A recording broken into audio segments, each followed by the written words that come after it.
Turning objections into deals. Medic with Jens P. Edgren. In this video, I will give you a tool, methods to overcome objections and close the deal. Some unconventional tactics, a glimpse into the human mind, and 5 bulletproof techniques to get going. All right, in selling, in life, in relationship, there will always be different opinions. Bam! And when humans like you and me, when we run to an obstacle, a person that we need to convince or do something, fight with, there are always a couple of options why we can, fight through, maybe use our rank power or what strong will, right? Convince. Or we can fold, okay, have it your way. Or we can just, pretend like nothing happens, right? That's the normal way. But there are better ways to turning objections into deals, okay? So here's a picture of 2 well-known leaders talking. The same person, his name is Zelensky, is talking to Donald Trump. Now look at his body language. Would you say he's relaxed or tensed? Here's the same leader, Zelensky, talking to Joe Biden. Now look at their body language, how they are matching each other, how they are even mirroring the body language. Now, which one of these 2 situations would you believe is more tense and which one is more relaxed? It doesn't mean that the outcome of the dialogue will be different. It's just that the way to the end goal, making agreement, will look different. In selling, your job is to prospect, to try to close deals, and mostly along the way, you'll meet some objections. Now, I'm going to share with you some of the most common objections, and here we go. Your solution is too expensive. We already have a vendor in place. There's not the right time. We have to wait and see. Procurement must have their words. My boss must approve. My team must approve. We don't have a need for this. I love that. Or we simply need to focus on something else. Now, these are statements. And the first thing we need to do is to slow down and listen very carefully for the things the customer did not communicate. Let's take the first sentence here. So, you are too expensive, okay? So, number 1, what in the solution is too expensive? Second thing, compared to what? And the third thing, who thinks this or who calculates or comes up with this idea that is too expensive, right? So there are things missing in this sentence. Now, another thing we like to know, let's say we can come to an agreement, do we have a deal? If we solve this problem, do we have a close or is there something else I need to know? Let's take this one. This is not the right time. It's a variation on wait and see. We need to wait and see, or this is not the right time. It's shaky around, right? It's always shaky somewhere in the world. So what do you need to wait for, see? What is that you need to wait for? And what would you like to see? And when is the wrong time? And what defines the wrong time? And whose opinion is it that there's a need to wait? And if we wait until a moment where you see what you want to see, do we have a deal then? So there are so many things missing in these objections. Hey, my boss must approve, right? I need a sign off from my boss. Okay, what do you want your boss to sign off on? What does the boss normally sign off on? Do you want to sign? If you had the power, would you sign off? And what will you not sign off? What will the boss not sign off? So there are so many questions that we need to ask to just understand what is the person really saying. Okay. Now, I want to give you a glimpse into the mind of yourself and any other person you are meeting. And that's so if someone says something vague like this, all right, and there are normally smart people around you, so that could possibly mean it's kind of vague up here. They just spit it out without much thought. And when you ask clarifying questions and look for things that are not there, you will help them to clarify their mind. Things like, we have another vendor in place. All right, but tell me, you have been talking to me now for 3, 4, 5 meetings. What made you interested? And what do you like about them and what do you like about us? And how could we end up in a situation where you don't have to choose A or B, but you can have a little bit of both. So we help the person with creating a better understanding of their own situation and the available choices they could do. Right. But there's a couple of things we need to know first. We need first to slow down conversation, because if we throw out questions like boom, boom, boom, boom, they're going to get all stressed and I don't want to talk to us. So the first thing we need to do is take away pressure. The best way I know how to do that is to take a time out. Hey, thank you for the information. I need just to think and process what you just told me. Don't hang up, stay on the phone. Or I'll call you in 5 minutes. Or let's talk about that at a better time. I lost a few deals because the customer called me trying to, say no while they were walking to lunch, loads of traffic, couldn't barely hear them. I said, hey, Steven, let's not talk about this right now. You're on your way to lunch, I hear. Let's pick up the phone first thing in the morning and we're going to sort it out. Would that be fine with you? He said, yeah. Next day we can talk about anything. So we slow down conversation, we take a time out, and then we start asking these clarifying questions.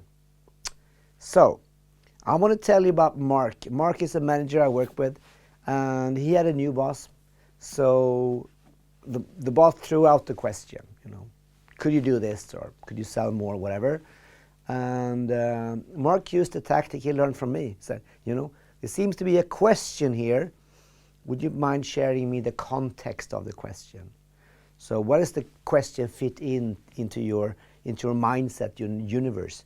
Now the customer, the boss was a little bit, taken away by the question that came back so fast. But it doesn't matter, because boss was smart and said, hey, I want to share, Mark, the context of the question. Here's the situation. And the boss gave a quite lengthy explanation to Mark why the question needed an answer. And Mark told me that he answered the question. But there were two things happening. First one, Mark got a little bit of time to think over the perfect answer. The second thing, he got the context. So he understood the question was very important to answer and very serious and meant in a good way, creating a good relationship. That meant that there was less need for this defensiveness. So when we say, hey, it seems to be a question behind the question. You are concerned about the pricing structure. I hear that. Now, would you mind sharing with me, what is high in the price and what is low, and what makes you think that way, and what do you compare with? Throw out a couple of questions like that. Now, very important. Let's just assume you are able to solve the issue. Okay? You can create the right time. You can get the boss to sign off, or team to like it, or whatever it is. You're the best vendor. Can we still close a deal? If we solve all these issues, could be a list that, long like the list of my kids' Christmas, they want to have for Christmas. So if we solve all these issues, do we then have a deal? Now, some people will keep add things until the day is over. But some people say, yeah, actually, if we can solve all these 15 items, then we have a deal. Okay, and you shake hands, start working on the things. So you don't have to solve all the issues, but we need to understand, why is it a concern, and what if we fixed it? Will we then have a deal? And then we can start thinking, could we do it? Is it worth it? And objection handling. Now, in theory, I know the stuff I told you here makes sense, right? Find what's missing, release pressure, ask questions. That's some life skills over right there for you. But how do we take this to some kind of a structure? How do we apply this crazy idea called sales techniques into this? You know, I teach people to do MEDIC, at 7 magic questions to close a deal: metrics, economic buyer, decision criteria, decision process, identify pain, find the champion, eliminate competition. I even wrote the book called The New MedPick, Sell More Faster. And I had some great people, Chris Collins, Björn Hansen, to contribute to the book as well. It's a great read. It's on Amazon. It's on audiobook. Apple, for instance, has it as an audiobook. Very good to listen to while you drive a car to your next sales meeting. But still, when you're face-to-face with a client, right, you can't pick up the book really and read what's in there. You have to have some quick techniques. And now I will give you 5 bulletproof sales techniques, how to handle objections and turn those into deals. All right. So the first one is very simple. Okay. So it's a question behind the question. So your price is too expensive. Well, there seems to be a question behind the question. What could that be?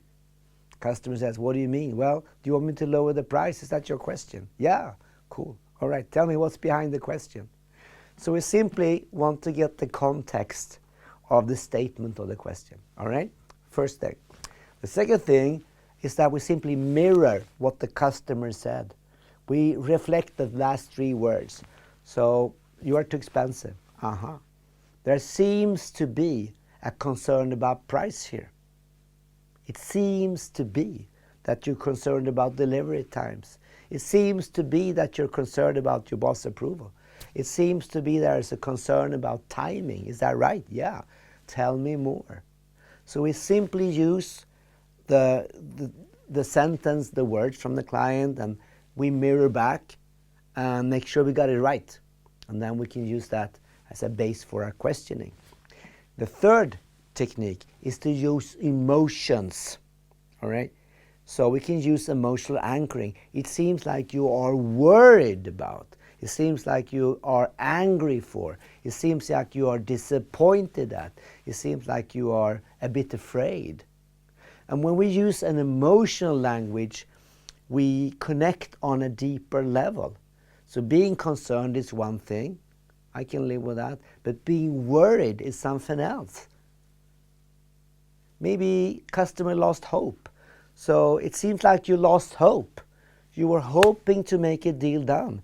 And now when the world is in turmoil, you know, things is not going your way. Is that what I hear? And when we use emotional language, we connect emotionally at the same time as we are talking about real facts like price, delivery terms, approval, sign-off, etc. And I believe that we need to be more emotional today, especially with AI going on everywhere. We need to be human. Technique number 4 is called folding, right? So have you seen a poker player who simply folds the cards and say, hey, show me what you got. The same thing here. Okay, Mr. Customer, you're right. We are the most expensive vendor on the block. You know, you're going to pay more if you buy from us. There is a reason for that. So can we still talk? And in our coaching session, as late as today, I heard a fantastic seller. His name is Ali. And he was confronted from the customer with a price objection. Said, yeah, well, Mr. Customer, you can buy directly from our partner. You're going to save 30%. But you also get the risk of buying from them, because if stuff goes down bad, it's going to be on your contract with your partner. Now, however, if you insure yourself with paying us to do everything, you will pay more because we have a markup on our partner. On the other hand, you are risk-free. We take on 100% of the risk. You know, you make a decision, let me know what you think, and I hope we can still be friends. Okay, so time passed, customer came back and bought the full insured solution. So he gave them a choice, and he also said, you are right, here's the thing. And I think his honesty and openness made it. And his boss also confirmed that he's very good at this folding technique. Now, number 5, okay? So I want to give you number 5. Number 1 is the question behind the question. Number 2 is a statement. Number 3 called labeling or mirroring. Number 4, simply fold. And number 5, okay, it's called confrontation, all right? So this will be the last resort. You are wrong and I am right, okay? So this week, Custer called me up and he said he wanted to delay the training program in Medic, you know. Jens, we need to delay our training program in Medic. We need to move it to I don't know, autumn. September would be a good day, all right? Good date for that. And normally say, yeah, no worries, you know, we'll do it in September. But today I felt there was something different going on. So now, would you mind sharing with me the reason why you want to move the training from April to September? And he said, frankly, you know, we need to sell. So we are struggling to make our numbers. We're going to make it black, but we are struggling to make our numbers. That's why we need to move the sales training. And to me, it was like nonsense, because what we do is train salespeople to sell more. And it's just the same thing as say, hey, I can't fuel the car because I'm barely out of gas, right? That's what you want to fuel the car. So I said to him, you know, Thomas, you know, I'm sorry to say this and maybe I'll break your heart, but I need to correct you. Because what I do every day in training, in kickoffs, in coaching with people, even when I write blogs and work on LinkedIn, I help people to sell more faster. I help people to sell more today so they can meet their quota tomorrow. That's what I do. And what I hear from you is that you want people to sell more right now, right here, not in September, you know. I'm here to help you in a way that works for you. Let's skip the kickoff. Let's skip the training. Let me work with your best salesperson who have the highest probability of selling so you can make your numbers. Let me do that today. And I promise you, we're going to maximize sales as much as we can. That's my work. I hope I didn't break your heart. I said, no, okay. I'll check and I'll give you a call back. A little bit later, he called me back and said, hey Jens, you know, let's start doing that. Because I had to correct him. Now, did I like to correct one of my best customers, Thomas? No, I hated it. But on the other hand, I have something called integrity. That means that, you know, I have to defend myself and I'm willing to stand up for myself. I mean, can I possibly lose the deal? But, you know, if they want to sell more and I'm the one to help them and they say, hey, we need to sell more, but we don't have time to do that, you know, I have to correct them. So confrontation is sometimes the key to success. And we stand up for ourselves and we show them, you know, what we got, and we're willing to walk away from that. Now, so you see, I kind of warm myself up here for confrontation, but, you know, honest, I don't like that, all right? So, when you run into an objection, that's the first step to a yes. Because even the thing, and this is going to sound crazy, but even that someone takes the time to talk to you and say, hey, I have an objection, I am worried, okay? They are asking for you to help them. Number one, to clarify the thought process. Number two, to get down details that are doable, to get shit done, all right? And the way for us to do that in sales, in leadership, I would say even in life with our partners and friends and kids, is to start slowing down, listen to what's missing, start asking questions. And finally, okay, question behind the question. What is the statement that we could use? Could we use labeling, mirroring, show concern? Could we fold potentially, or do we need to go to confrontation and see if we shake the tree a little bit, what's going to come down? Whatever of these 5 tactics you can use, you want to use, we simply change the process. Instead of arguing, you know, increasing our force, we simply let go and a little bit like judo. We'll see what happens. But one thing I can promise you, I cannot promise you the deal. I cannot promise you that you will win all the conflicts, but I can promise you one thing.